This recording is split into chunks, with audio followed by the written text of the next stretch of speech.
kelas 6 semuanya. Berjumpa kembali dalam pembelajaran tematik kelas 6. Kali ini kita akan bersama-sama belajar muatan ilmu pengetahuan alam. Apa yang akan kita pelajari dalam pembelajaran hari ini adalah tentang adaptasi tumbuhan. Apa itu adaptasi? Mari kita bersama-sama belajar tentang adaptasi tumbuhan. Tujuan pembelajaran kita kali ini adalah setelah mengikuti pembelajaran, anak-anak dapat mengidentifikasi cara tumbuhan mempertahankan diri atau melindungi diri dari musuhnya. Sebelum kita mempelajari bagaimana adaptasi tumbuhan terhadap lingkungannya, kita harus tahu dulu apa arti dari adaptasi. Anak-anak, ada yang sudah tahu apa artinya adaptasi? Ya, adaptasi adalah kemampuan makhluk hidup menyesuaikan diri dengan lingkungannya. Karena kali ini kita membahas tentang adaptasi tumbuhan, berarti kemampuan tumbuhan dalam menyesuaikan diri dengan lingkungannya. Apa tujuan adaptasi tumbuhan? Tumbuhan melakukan adaptasi ada tujuannya. Yang pertama tujuannya adalah agar tumbuhan itu bisa bertahan hidup pada lingkungannya. Misalnya, tumbuhan yang hidup di air bisa tetap hidup di air. Tumbuhan yang hidup di padang gurun yang kurang air tetap bisa hidup. Tumbuhan yang hidup di tempat yang banyak air bisa tetap hidup. Nah, itu adalah tujuan dari adaptasi tumbuhan terhadap lingkungannya. Yang kedua adalah tumbuhan dapat mempertahankan diri atau melindungi diri dari musuhnya. Musuhnya ada hewan mungkin yang sering merusak atau memakannya. Nah, nanti kita akan lihat bersama-sama bagaimana tumbuhan itu mempertahankan diri atau melindungi diri dari musuhnya. Nah, yang akan kita lihat adalah tumbuhan bertahan hidup pada lingkungannya, mempertahankan diri pada lingkungannya. Apa saja tumbuhan yang akan kita lihat, yang akan kita pelajari hari ini? Adalah teratai. Anak-anak tahu tumbuhan teratai? Teratai hidupnya di mana? Ya, teratai adalah tumbuhan yang hidup di air. Maka tumbuhan teratai ini memiliki ciri khusus. Apa ciri khusus pada tumbuhan teratai? Memiliki daun yang lebar dan tipis. Anak-anak bisa perhatikan di gambarnya, di situ ada tumbuhan teratai, daunnya lebar dan tipis. Nah, ini adalah contoh adaptasi tumbuhan. Nah, memiliki kegunaan. Apa manfaatnya? Untuk mempercepat proses penguapan. Ya, jadi daunnya yang lebar dan tipis tadi berguna untuk mempercepat proses penguapan. Karena di sini tumbuhan teratai hidupnya di air. Yang kedua adalah batangnya yang kuat dan berongga. Batang tumbuhan teratai ini kuat dan berongga. Tujuannya untuk apa? Menghubungkan akar yang ada di dasar, jadi akarnya ada di dasar, dihubungkan dengan daun dan bunga. Nah, yang menghubungkan ini adalah batangnya yang kuat dan berongga. Ini adalah ciri khusus yang dimiliki oleh tanaman teratai. Kedua yang kita pelajari adalah kaktus. Anak-anak sudah pernah melihat tanaman kaktus? Kita perhatikan bersama. Tanaman kaktus ini bisa hidup di tempat yang kering atau di padang gurun. Nah, kenapa tumbuhan kaktus ini bisa hidup di tempat yang kering? Karena tumbuhan kaktus ini memiliki ciri khusus yang berguna untuk tetap bertahan hidup pada habitat atau tempat hidupnya. Ciri khususnya yang pertama, daunnya kecil seperti duri. Jadi daun kaktus itu kalau kita perhatikan bentuknya kecil seperti duri. Ini ada manfaatnya sehingga tumbuhan kaktus bisa bertahan hidup di tempat yang kering. Nah, apa kegunaannya? Mengurangi penguapan karena hidupnya di tanah yang kering sehingga tidak banyak air. Nah, dengan daunnya yang kecil seperti duri ini, maka akan mengurangi penguapan. Yang kedua, akarnya panjang. Kenapa tumbuhan kaktus akarnya panjang? Karena tumbuhan kaktus harus mencari air dalam jarak yang jauh. Nah, maka manfaat akar yang panjang ini berguna untuk mencari air. Yang ketiga, ciri khususnya adalah batang yang tebal. Nah, untuk apa batang yang tebal ini? Kegunaannya adalah menyimpan cadangan air sehingga kaktus bisa bertahan hidup lama di tempat yang kering karena kaktus ini memiliki cadangan air. Bagaimana anak-anak? Jelas ya tentang tumbuhan kaktus. Berikutnya adalah tanaman enceng gondok. Enceng gondok ini juga tanaman yang hidup di air. Ciri khusus yang dimiliki oleh enceng gondok agar bisa bertahan hidup di air, yang pertama adalah memiliki akar yang banyak dan lebat. Nah, apa kegunaan dari akar itu? Untuk keseimbangan, sehingga tanaman enceng gondok ini tidak terbalik. Ya, maka memiliki akar yang banyak sehingga untuk keseimbangan bagi tumbuhan ini. Yang kedua adalah batang dan pangkal daun enceng gondok memiliki banyak berongga atau banyak rongga udara. Nah, apa kegunaannya? Untuk menyalurkan udara dan juga untuk mempermudah mengapung di permukaan air. Sehingga enceng gondok ini bisa bertahan hidup di air. Itulah ciri-ciri khusus tanaman enceng gondok. Berikutnya adalah tanaman kangkung. Anak-anak pasti kenal tanaman kangkung, sering makan sayuran kangkung ya. Kalau kita perhatikan pada tumbuhan kangkung ini memiliki ciri khusus. Ciri khususnya adalah batangnya berongga. Apa kegunaan batang berongga pada tanaman kangkung ini? Kegunaannya adalah untuk menyalurkan udara. Nah, itu ciri khusus yang dimiliki oleh tumbuhan kangkung. Berikutnya adalah anak-anak pohon randu. Kita lihat bersama-sama pohon randu yang buahnya banyak sekali ya. Kita lihat ciri khususnya apa pohon randu ini. Ciri khususnya adalah kalau kita amati pohon randu itu daunnya tidak ada. Karena pohon randu ini memiliki ciri khusus menggugurkan daunnya. Apa tujuan dari pohon randu menggugurkan daunnya? Tujuannya adalah untuk mengurangi penguapan. Nah, ini biasanya terjadi pada musim kemarau, di mana pada musim kemarau memang tidak terjadi hujan sehingga air berkurang. Maka di sini pohon randu mengurangi penguapan dengan menggugurkan daunnya sehingga pohon randu tetap bisa bertahan hidup.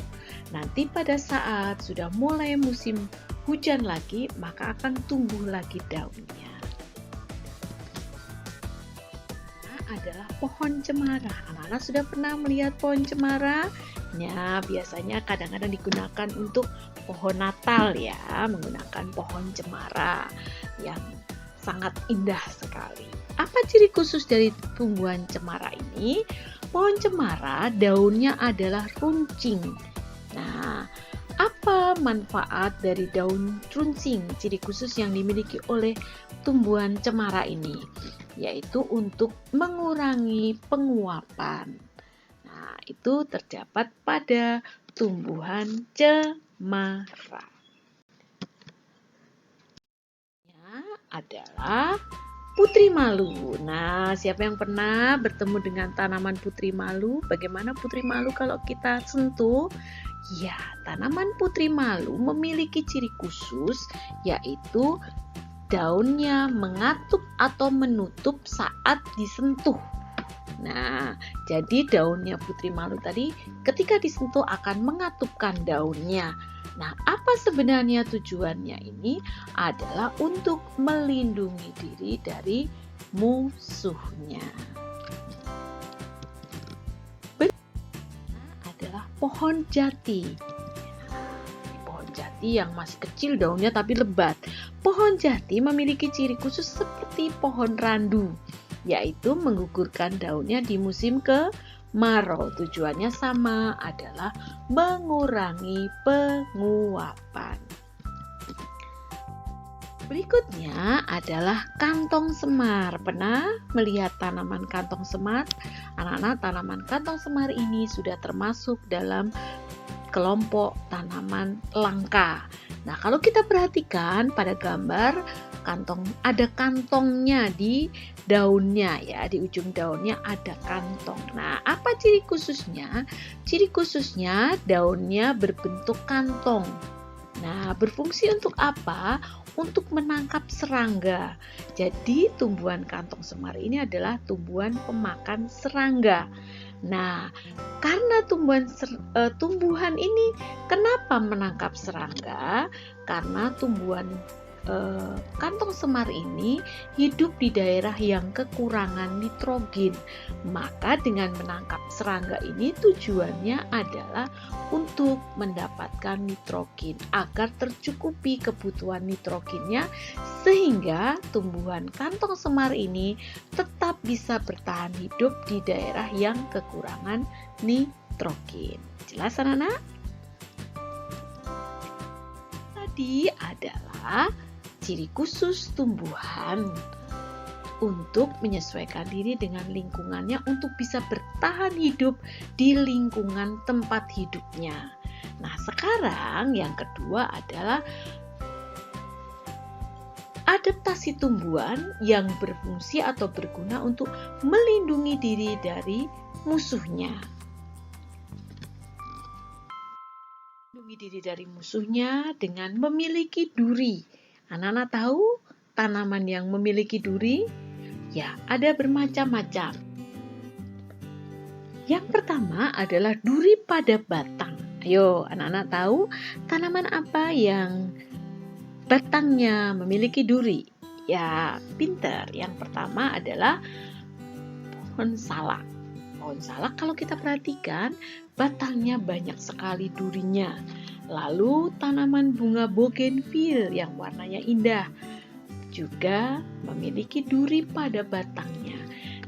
Lalu yang ketiga adalah bunga mawar, memiliki duri di batangnya. Nah, ketiga contoh tumbuhan ini memiliki duri pada batangnya yang berguna untuk melindungi diri dari musuhnya, sehingga hewan-hewan tidak bisa merusak karena akan tertusuk durinya pada batangnya.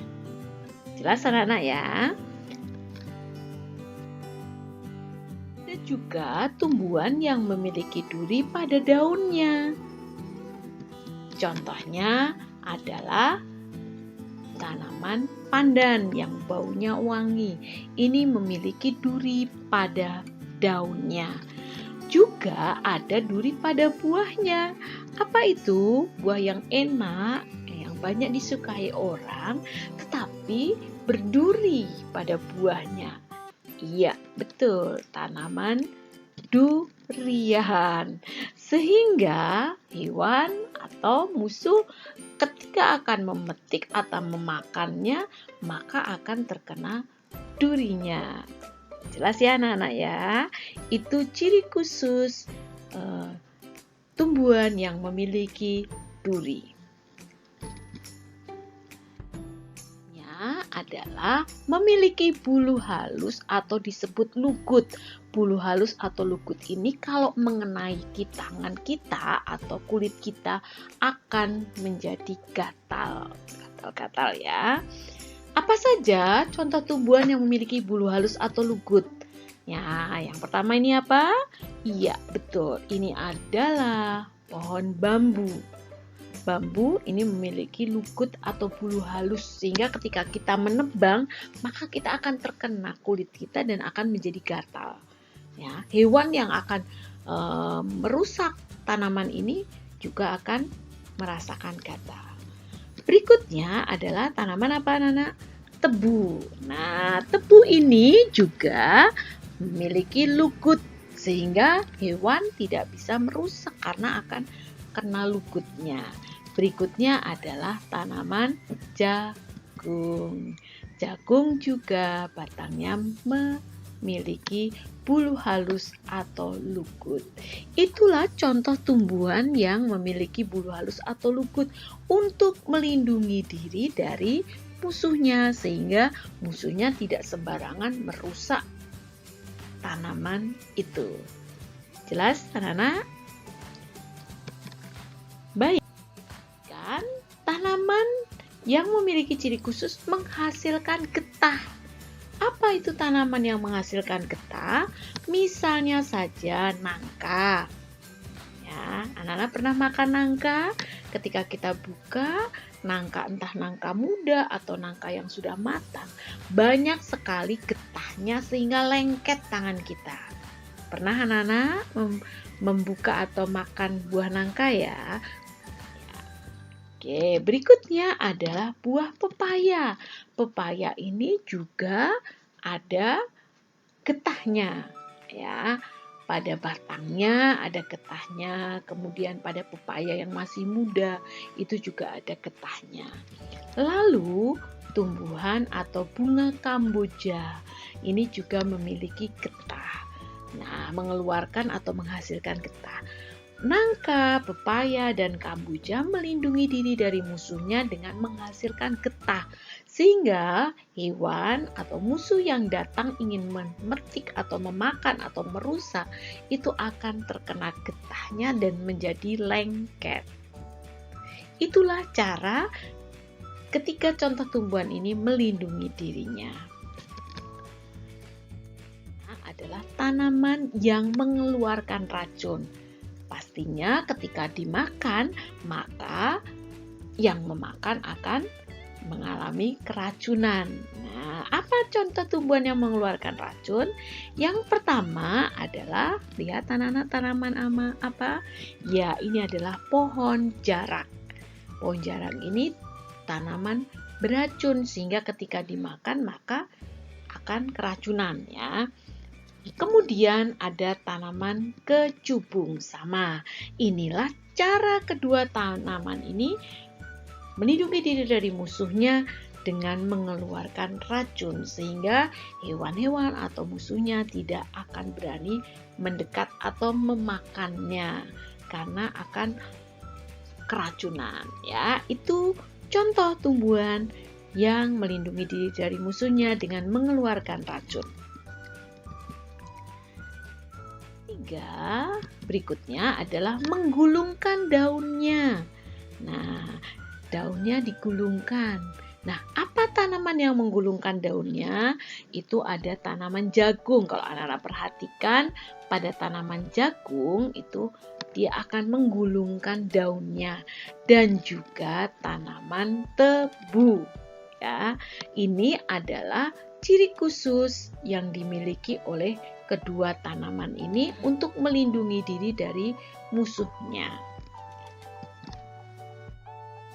Berikutnya adalah mengeluarkan rasa pedas. Apa anak-anak tanaman yang mengeluarkan rasa pedas? Pasti anak-anak tahu, yaitu pohon cabai. Ini melindungi diri dari musuhnya dengan mengeluarkan rasa pedas, sehingga hewan tidak akan merusak atau memakannya. Selanjutnya adalah tanaman yang melindungi diri dari musuhnya dengan mengeluarkan rasa pahit pada buahnya. Nah, Nana pasti tahu ya. Contohnya adalah tumbuhan pare. Pare itu buahnya pahit, dan ada contoh-contoh lain. Anak-anak nanti bisa mencari contoh tumbuhan yang buahnya atau yang mengeluarkan rasa pahit pada buahnya. Tujuannya melindungi diri dari musuhnya supaya tidak dirusak atau tetap bisa bertahan hidup. Itulah tadi contoh-contoh tumbuhan yang beradaptasi dengan lingkungannya. Tumbuh-tumbuhan itu beradaptasi terhadap lingkungannya untuk mempertahankan diri tetap hidup. Baik itu mempertahankan diri dari tempat tinggalnya atau habitatnya, misalnya di air dia tetap bisa bertahan hidup, di tempat kering bisa bertahan hidup, ataupun bertahan hidup dengan melindungi diri dari musuhnya. Nah, itulah materi kita yang kita bahas kali ini tentang adaptasi tumbuhan. Bagaimana anak-anak? Jelas semua? Semoga apa yang Ibu sampaikan pada pertemuan kali ini dapat bermanfaat bagi anak-anak semua. Dan selamat melanjutkan aktivitas, tetap bersemangat, mengikuti pembelajaran jarak jauh dengan sungguh-sungguh. Dan akhirnya, terima kasih, sampai bertemu pada pembelajaran berikutnya. Terima kasih.